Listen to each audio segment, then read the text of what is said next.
As we mentioned earlier, the federal government is bringing in 700,000 workers, it seems, by the end of next year. This is a one-off catch-up after the borders were closed during the pandemic. National Seniors has floated an idea, and I think it's a good one, to get more pensioners back into the workforce. Their chief advocate, Ian Henschke, joins me. Ian, you and I have talked forever about this idea of a grey army and the pensioner workforce.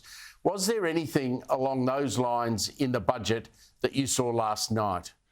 Well, look, the budget last night was very interesting because we saw the commitment to provide an extra $4,000 right through till the end of the year for the pension work bonus. So a person can now earn $11,800 until the end of the year, and then the bonus apparently will disappear on the 31st of December.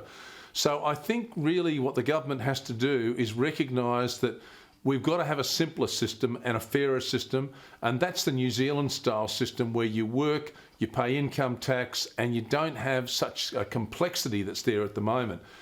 We also know that that particular measure, according to the budget papers, cost $3.7 million for this financial year. So we're not talking about a lot of money with this bonus, but what we are going to need is a different system that will attract people and keep them in the workforce and have them work more.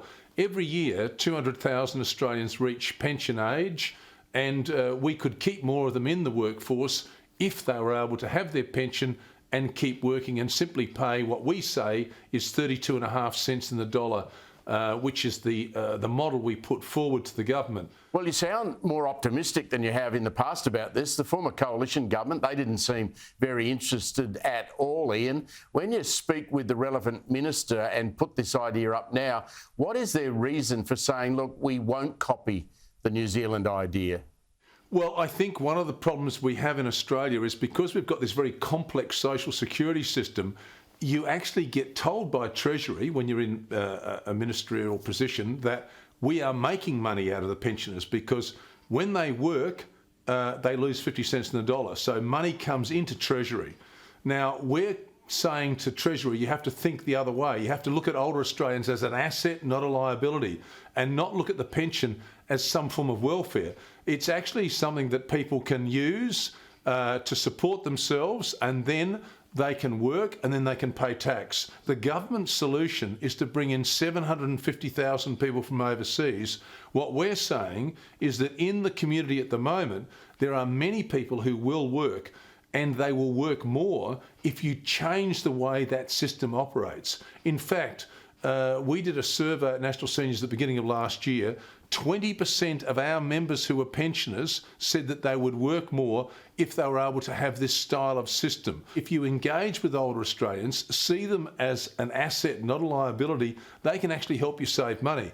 And that's why I'm saying this particular policy proposal we're putting forward, you need workers, then allow older Australians to work more, and particularly older Australians who are already in the workforce. I mean, many of them are actually reaching retirement age this year because it's 67 now, and many of them do actually work in aged care, home care, child care, disability care, health care. So they're crucial areas. But then let's not forget, you've got tourism, hospitality. And Steve, I know down in Victoria, where you are at the moment, there was a particular employer in Geelong who went round and he letterboxed and said he wanted to get pensioners to work, and he ended up getting, I think it was about 40 pensioners to work in a couple of areas there in the Bellarine Peninsula area, and they turned out to be brilliant employees. You've got the skill question. I mean, if you put pensioners with skills back into the workforce, they're magnificent. They can train young people in new sets of skills.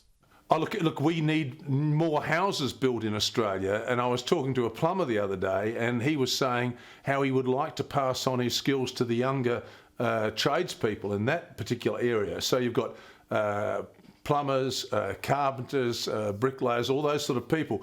You could actually have a pensioner out there on a building site, overseeing some of the work, making sure it's being done, helping train people. I'm in my late 60s now. I've just been up last night doing the budget, still here tonight working. There are lots of people who are in their late 60s, early 70s who still can contribute, and we shouldn't be ageist. We should let people work as much as they want. If you are on a pension and you want to keep working, let them work. And look, it'll be a win for the economy. It'll be a win for the pensioners themselves. And it'll be a win for the government because it will help them with that, what is now going to be projected. They're not going to have a surplus next year. They're saying that they're going to be struggling next year to balance the books. If you have more people working, more people paying income tax, you're going to actually have a better economy. Ian Hentschke, it's always a pleasure. Thanks again, mate. Look, thank you very much, Stephen. I appreciate your support for this project, if you like. And I know one day, Steve, we're going to be on this program and we're going to say it's finally come through. And I hope that'll be sooner rather than later.